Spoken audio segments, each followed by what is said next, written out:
మీరు career gap మీద ఎవరైతే బిగినర్స్ కెరియర్ గ్యాప్స్ ఉందని ఫీల్ అవుతున్నారో, కెరియర్ గ్యాప్ ఉందని దాని మీదనే స్ట్రెస్ అవ్వకండి. So first of all you try to improve your technical side. Technical సైడ్ని మీరు అప్గ్రేడ్ చేసుకోండి. సో ఇంటర్వ్యూ ఇవ్వండి, మీ బెస్ట్ ఇవ్వండి. సో ఆ కెరియర్ లైక్ మీరు suppose like multiple interviews reject అయ్యారనుకోండి, ప్రతి ఇంటర్వ్యూ రిజెక్ట్ అయిన కారణం కెరియర్ గ్యాపే అనుకోకండి. Somewhere like some other reason కావచ్చు, వాళ్ళకి ఒక బెస్ట్ క్యాండిడేట్ దొరకుండొచ్చు తక్కువ ప్యాకేజ్లో.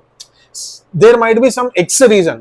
మీరు ప్రతి ఇంటర్వ్యూ రిజెక్షన్ రీజన్ అది కెరియర్ గ్యాపే కావచ్చు అనుకోవడం వల్ల మీ మైండ్లో ఒక వెయిట్ అనేది ఇంక్రీజ్ అవ్వకుండా పోద్ది. దానివల్ల మీరు టెక్నికల్ సైడ్ 100% ఇవ్వలేరు.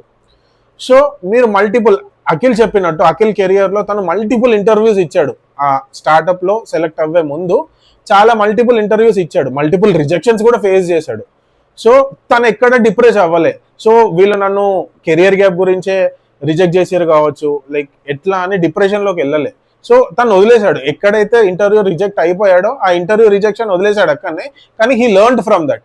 ఆ ఇంటర్వ్యూలో ఏ క్వశ్చన్స్ అడిగారో అవి నోట్ చేసుకున్నానని చెప్పాడు, దానికి మళ్ళీ ప్రిపేర్ అయ్యాడు. సో తను అబ్జర్వ్ చేశాడు మల్టిపుల్ ఇంటర్వ్యూస్లో కొన్ని ఇంటర్వ్యూ క్వశ్చన్స్ రిపీట్ అవ్వడం అబ్జర్వ్ చేశాడు. అది టెక్నికల్ కావచ్చు, మేనేజీరియల్ క్వశ్చన్స్ కావచ్చు.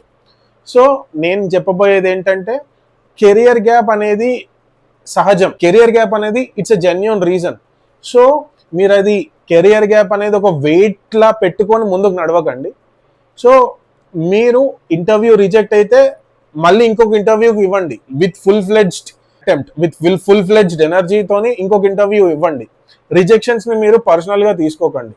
సో టెక్నికల్ సైడ్ ఇంప్రూవ్ చేసుకోవడానికి ట్రై చేయండి. సో మీరు ఎప్పుడైతే టెక్నికల్గా రోల్కి 100% ఫిట్ అవుతున్నారని ఇంటర్వ్యూయర్ భావిస్తాడో ఆ కెరియర్ గ్యాప్ అనే విషయం కూడా ఆ ఇంటర్వ్యూలో మర్చిపోతాడు. ఒకవేళ కెరియర్ గ్యాప్ ఉన్నా కానీ నాకు టెక్నికల్గా ఫిట్ అవుతున్నాడు కదా, ఆ కెరియర్ గ్యాప్ అనేది అంత దృష్టి పెట్టడు. That's what I want to say.